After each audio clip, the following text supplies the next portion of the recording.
Lumalabas sa isang survey na mayorya ng mga Pilipino ay humihiling na harapin ni Vice President Sara Duterte sa Senado ang impeachment hearing laban sa kanya.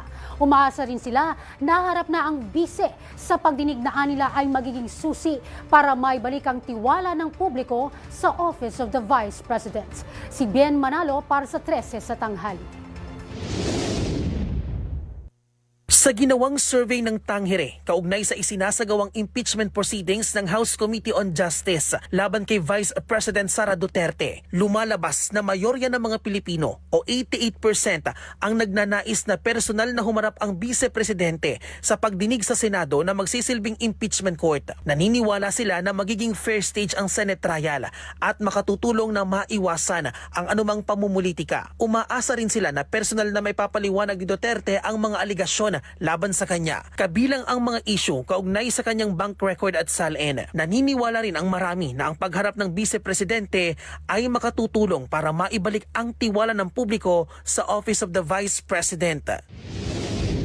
We do not pause our search for it simply because, first, there are some procedural questions.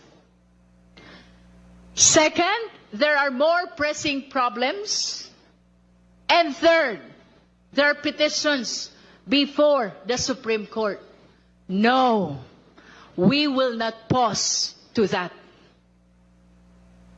Guided by the Constitution and the will of the people, truth must be pursued regardless. 45% ng mga respondent ay Duterte supporters, habang 20% lamang ang admin o Marcos supporters. Ginawa ang survey noong April 22 at April 23 sa pamamagitan ng mobile-based respondent application sa 1,200 participants. 12% dito ay mula sa NCR, 23% ay mula sa Northern Luzon, 22% sa Southern Luzon, 20% sa Visayas at 23% naman ay mula sa Mindanao. Para sa totoong balita sa bagong Pilipinas, Bien Manalo para sa 13 tanghali ng Congress TV.